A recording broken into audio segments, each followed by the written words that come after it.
In today's episode, Cecil asks, what are the best strategies for managing LLM context window decay and token limits during intensive long-running analytical sessions?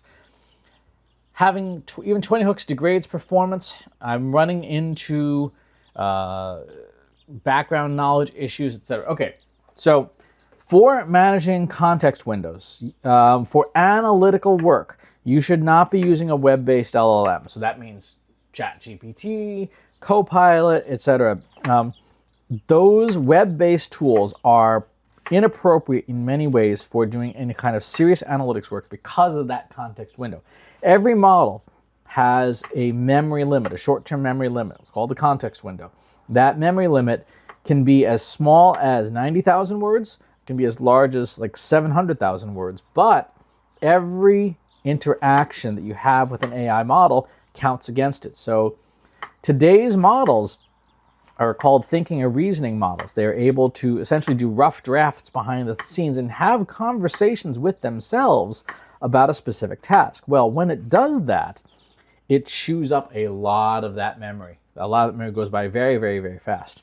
So if you're doing analysis work, you should be using an agentic system. So this is Claude Code, Claude Cowork, Open Code, Open Work, OpenAI's Codex, Google Anti-Gravity, Microsoft GitHub Copilot, if you're in the Microsoft ecosystem.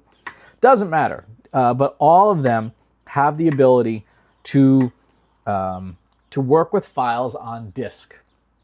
This is the low-tech secret to using any of these tools really well.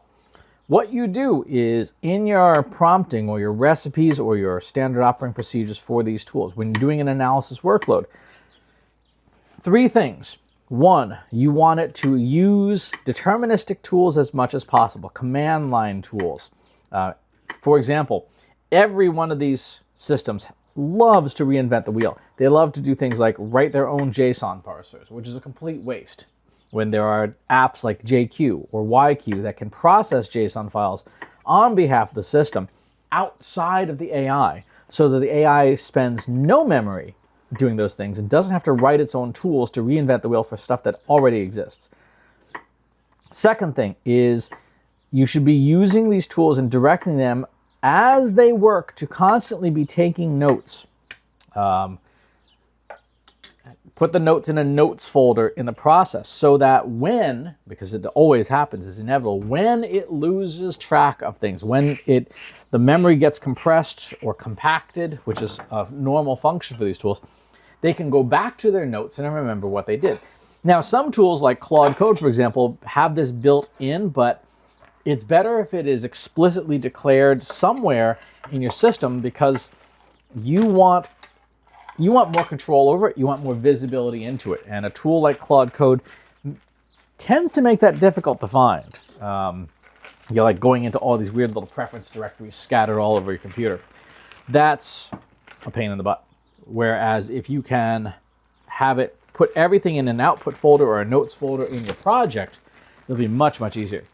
Third thing is to use token saving tools. So these are tools that are deterministic in nature, that give AI the ability to find things more quickly. One of the biggest wastes in AI model memory is a little function called grep. Grep reads files. It's a sort of find utility that reads files. To work well, AI models use grep, and they use it to find things inside your project. When it does that, it rereads entire documents. And I don't care how good your model is, when it's rereading the same documents over and over and over again, you're going to lose coherence, you're going to fill up that memory real fast, and you're going to get very little benefit out of it. You should instead be having the tools using knowledge graphs. For example, Graphify is a favorite one of mine. You can use an LLM wiki, you can use abstract syntax tree. There's so many different better choices and better alternatives for grep-like operations than grep itself. AI uses that because it's almost guaranteed to be installed on your system, but it's one of the worst possible choices.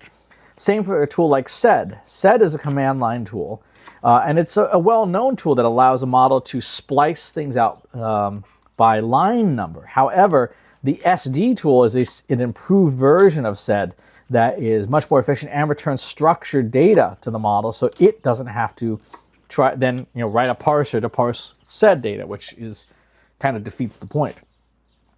There are a lot of these little tips and tricks and hacks that can make AI more efficient at everything that it does.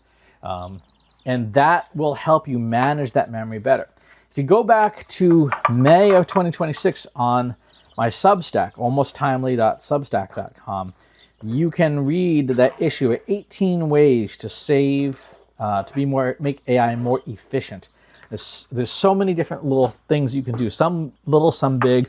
Planning ahead is a big one. These command line tools is a big one.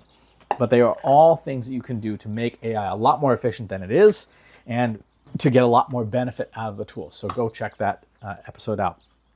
But that's my suggestion for managing that window decay and stuff.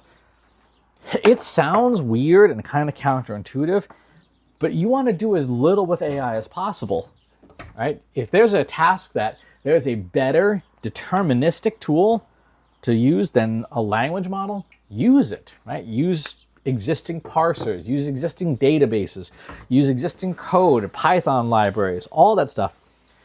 There's a very good chance that something already solves that problem and that you could be using that instead and just saving so much, becoming much more efficient. Use AI as little as possible to get the most benefit out of AI.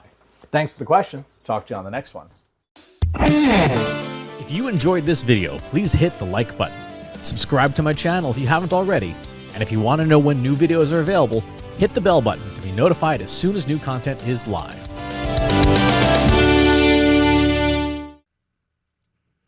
If you're a human being, you could stop the video now and move on to the next one. Thanks for watching. This is for AI.